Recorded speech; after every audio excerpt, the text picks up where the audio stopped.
আমরা যখন নবী সাল্লাল্লাহু আলাইহি ইসলামকে সালাম দেই, দুরুদ পাঠ করি, বিষ্ণু সাল্লাল্লাহু আলাইহি ইসলাম কবর থেকে ওই সালামের উত্তর দেন। আল্লাহ তাআলা ওনার রূহটাকে ফিরিয়ে দেন, উত্তর দেন। সাহাবারা বললেন, ইয়া রাসূলুল্লাহ, কিভাবে আপনি উত্তর দেন? আপনার দেহ মাটি খেয়ে ফেলবে না? রাসূল সাল্লাল্লাহু আলাইহি ইসলাম বললেন, ইন্নাল্লাহ তাবারাকা ওয়া তাআলা হাররামা আলাল আরদি আজসাদাল আম্বিয়া।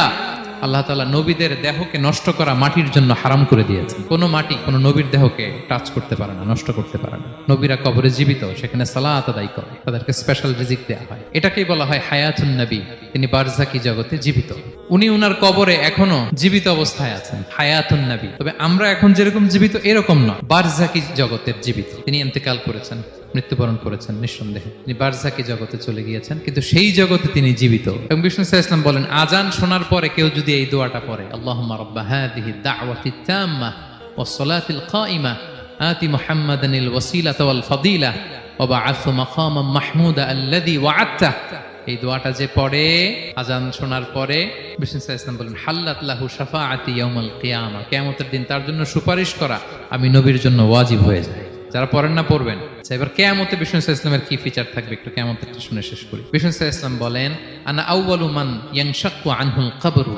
কিয়ামতের দিন ময়দানে মাহশারে, হাশরের ময়দানে সর্বপ্রথম আমি কবর ফুঁড়ে উপরে উঠে দাঁড়াবো। কে উঠে দাঁড়াবে?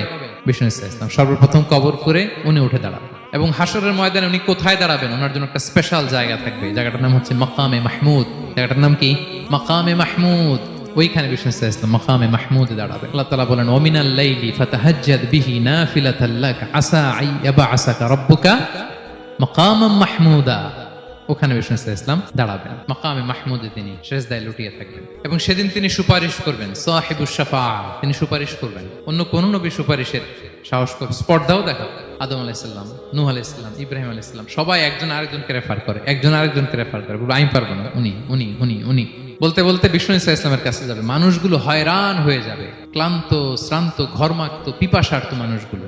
50,000 বছর হবে সেই দিনটা, কিয়ামতের দিন। মানুষগুলো পেরেশান, যেই নবীর কাছে যায় বলে পারবো না, উনি উনি শেষ পর্যন্ত এটা যে বিষ্ণু সাল্লাল্লাহু আলাইহি ওয়াসাল্লামের কাছে ঠেকবে। বিষ্ণু সাল্লাল্লাহু আলাইহি ওয়াসাল্লাম কোথায় থাকবেন যেন? জায়গাটার নাম মাকামে মাহমুদে সেজদা অবস্থায় থাকবেন, সেজদা অবস্থায় থাকবেন। সব নবীরা বলবে নাফসি নাফসি, আল্লাহ তুমি আমারে বাঁচাও, আল্লাহ আমারে বাঁচাও, আল্লাহ আমারে বাঁচাও। কিন্তু বিষ্ণু সাল্লাল্লাহু আলাইহি ওয়াসাল্লাম সেই মাকামে মাহমুদের সেজদায় লুটিয়ে কাঁদতে থাকবেন আর বলবেন, উম্মতি উম্মতি উম্মতি, হে আল্লাহ আমার গুনাহগার উম্মতকে বাঁচাও, আল্লাহ আমার গুনাহগার উম্মতকে তুমি বাঁচাও। কাঁদতে থাকবেন বিষ্ণু সাল্লাল্লাহু আলাইহি ওয়াসাল্লাম ওই জায়গায়। তখন আল্লাহ তাআলা বলবেন, ইয়া মুহাম্মদ ইরফা রাসাক, হে মুহাম্মদ মাথা তোলো, কুল তুসমা, আজকে তুমি যা বলবে তাই শোনা হবে, সাল তু'তা, যা চাবে তাই দেয়া হবে।